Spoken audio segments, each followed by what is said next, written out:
হুটহাট সন্ধ্যাবেলা যখন কিছু একটা খেতে ইচ্ছে করে, এইভাবে শর্টকাটে খুব সহজেই কিছু একটা তৈরি করে ফেলি। নমস্কার, বাঙালিয়ানা হেসেলে সবাইকে স্বাগতম।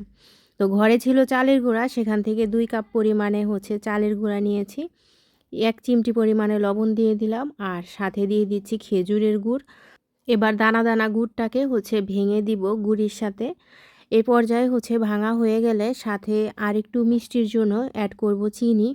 যদি আপনারা শুধু গুড় দিয়ে তৈরি করতে চান তাহলে শুধু গুড় দেবেন, আর চিনি দিলে শুধু চিনি দিয়েও তৈরি করতে পারেন। আমি দুইটাই মিক্সড করে দিলাম। এখন আমি জল দিয়ে দিলাম, অল্প পরিমাণে জল দিয়ে এটাকে ভালো করে মেখে নিব যাতে কোনো দানা দানা না থাকে। তো হাত দিয়ে আমি একদম ভালো করে এটা গুলে নিয়েছি। আর এখানে একটা এলাচের বিচিগুলো বের করে দিয়ে দিলাম। তো এখন মিশানোর পরে এটাকে কিছুক্ষণ প্রায় 10-15 মিনিটের জন্য রেস্টে রেখে দিব। আর এই যে দেখেন এর মিশ্রণটার এই যে ঘনত্বটা এরকম হবে, বেশি পাতলাও না আর বেশি ঘনও না। জলটা অ্যাড করার সময় একটু সাবধানে অ্যাড করতে হবে যাতে বেশি জল না হয়। তো এখন মাখা শেষ, আমি এটা 20 মিনিটের জন্য রেস্টে রেখে দিয়েছি। তো 20 মিনিট পরে চলে আসলাম। এই যে এখন চলে যাব আসল রেসিপিতে। একটা কড়াই বসিয়ে দিয়েছি, কড়াইটা তা একটু তাতিয়ে নিব। এরপরে দিয়ে দিচ্ছি একটুখানি তেল, এটা সয়াবিন তেল দিয়ে দিয়েছি। তো তেলটাকে একটু ঘুরিয়ে নিচ্ছি ফ্রাই প্যানের চারপাশে। এই পর্যায়ে আমি এখানে একটুখানি 2-1 চামচ পরিমাণে চিনি ব্যবহার করেছি। এবার চিনিটাকে গলিয়ে নিব, যে মানে ক্যারামেল তৈরি করব। একদম সহজ রেসিপি, সব উপকরণগুলাই কিন্তু আমাদের ঘরে আছে।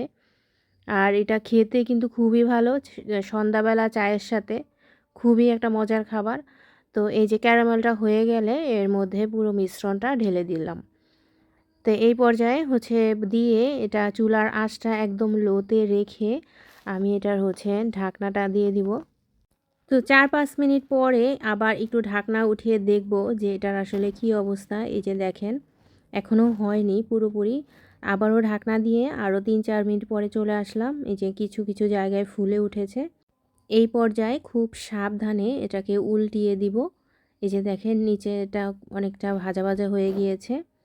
তো এই সাইডটাও আরও 5 মিনিটের মতো একটু ভাজা ভাজা করব। প্রথমে একটু টাইম লাগে, এরপরে নামিয়ে ফেললাম। তো এখন এটাকে পিস পিস করে পরিবেশনের পালা।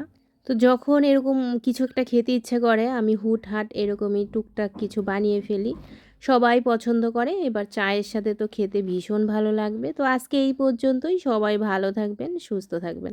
কথা হবে নতুন কোনো রেসিপি।